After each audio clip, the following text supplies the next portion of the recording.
आदाय न करिवार निष्पत्ति ये काउंसिल लेइछि। सेथिरे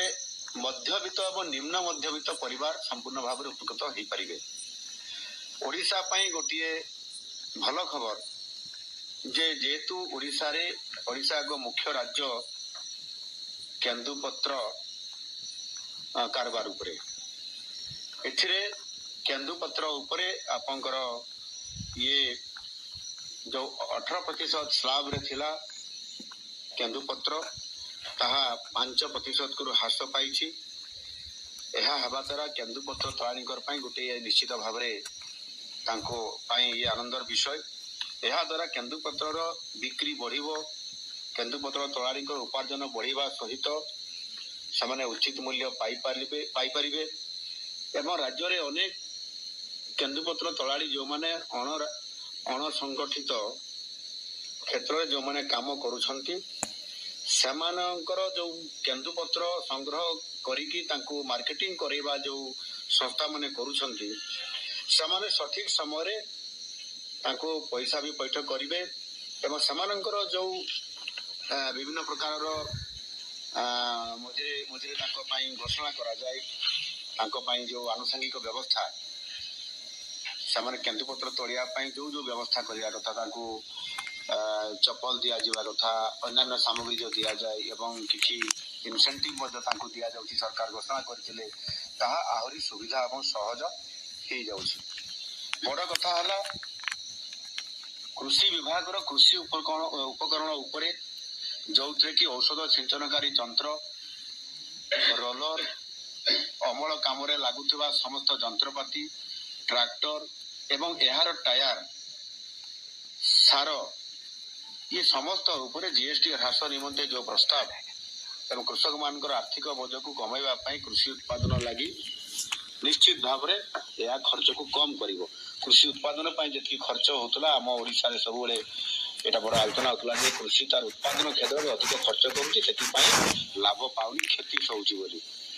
यह निश्चित भाव में सुनिश्चित करा जाई पारिछि। गतकालीन जीएसटी काउंसिल रे यह अनुमोदन हला परे केतेक द्रव्य उपरे आपनकर कंपनसेशन सेस लागू होइतला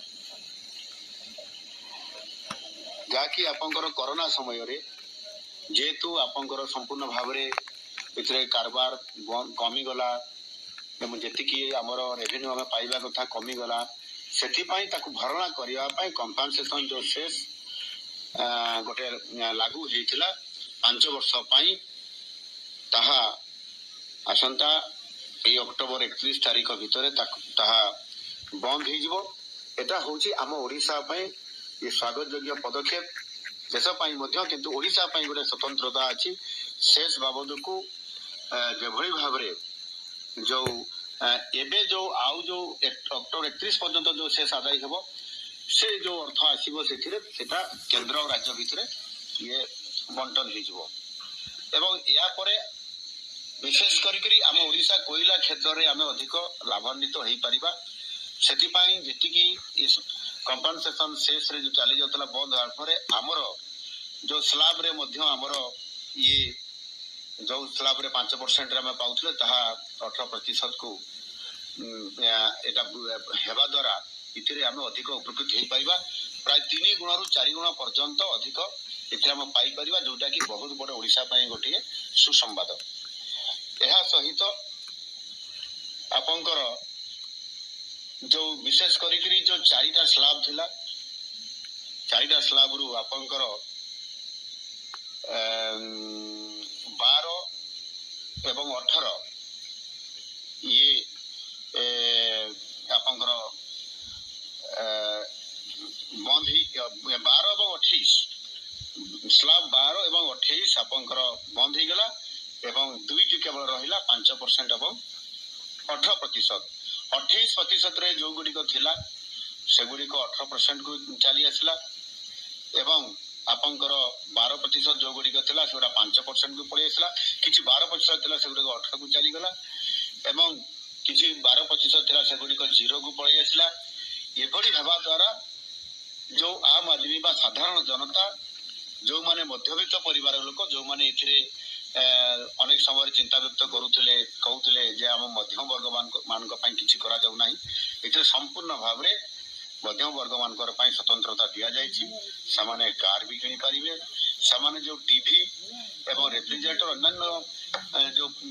କିଣିବେ ସେଥିରେ ସେମାନେ 5% କୁ ଆସିବା ଦ୍ୱାରା